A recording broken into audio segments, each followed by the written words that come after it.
manger là. Ça fait des heures qu'on arpente, j'en peux plus. Vraiment, faut mettre fin à ce tournoi.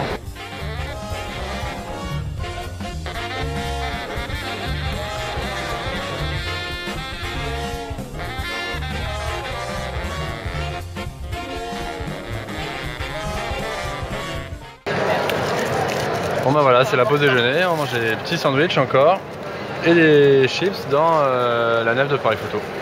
Donc c'est chouette.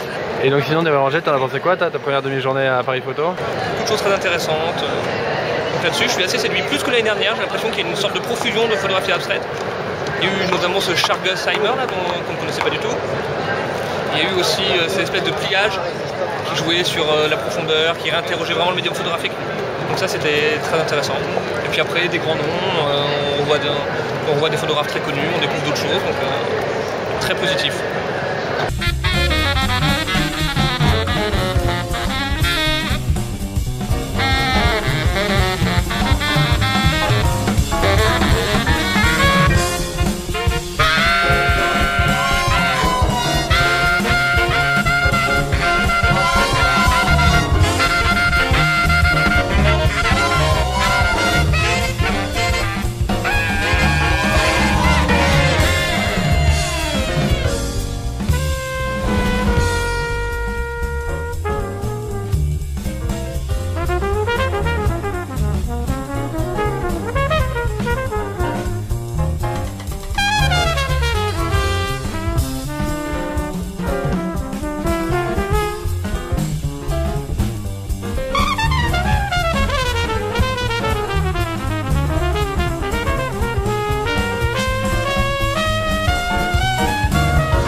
Bonjour les artichauts, donc c'est le deuxième jour de Paris Photo, on a eu le temps d'élargir notre tour des stands, mais on n'a pas encore tout vu, enfin ça ne saurait tarder, dans une heure à mon avis j'aurai fini mon tour, mais bon je peux déjà vous dire que voilà, donc cette année j'étais contente de ce qu'on nous a présenté dans les différents stands. Il faut dire que d'année en année, moi j'aime bien retrouver voilà, des artistes que j'aime bien, suivre un peu leurs évolutions. Donc là, ce que j'ai noté cette année, c'est qu'il y a un mouvement des mouvements contraires, c'est-à-dire d'un côté, bon, ça s'affirme de manière claire, la photographie tend vers l'art contemporain, l'art plastique. La photographie, elle est peinte, elle est maquillée, elle est cousue, elle est découpée, elle est brûlée. Enfin bref, on transforme la photographie. Il y a aussi donc à l'inverse un peu le retour des techniques primitives comme le cyanotype, les daguerréotypes, qui reviennent un peu à la mode. Moi, ce qui me plaît davantage, c'est la photo voilà, telle qu'elle est, sans spécialement être retouchée, manipulée. Et donc un gros coup de cœur pour la galerie Louis Sotti de Santa Monica aux États-Unis, avec des artistes comme John Divola, que vous pouvez retrouver sur notre Twitter ou sur Facebook. On a publié voilà, des images des artistes qu'on a préférés. C'est la dernière vidéo sur la foire de Paris Photo elle-même. Demain, on va se retrouver à la Maison Rouge pour voir une collection de photographies encore, de Walter, alors quel est son prénom Fondation. Non. Fondation Walter. Qu'est-ce qu'on a tiré comme bilan de cette journée à Paris Photo? Si je partais sur mes intérêts particuliers, on va dire, j'ai trouvé beaucoup de photographies abstraites, donc ça c'est très intéressant. Je pense que la photographie arrive enfin à maturité vers l'abstraction. Je pense que tout ce qu'il y avait avant n'était qu'un cheminement et que la photographie doit aller vers l'abstraction et elle s'est enfin trouvée elle-même donc ça c'est très bien.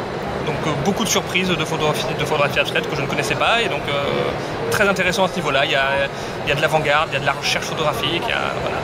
Et après il y a aussi, comme j'ai dit, les vieux classiques, les grands classiques, les nouveautés, hein. Il n'y a pas que l'abstraction en photo dans la vie.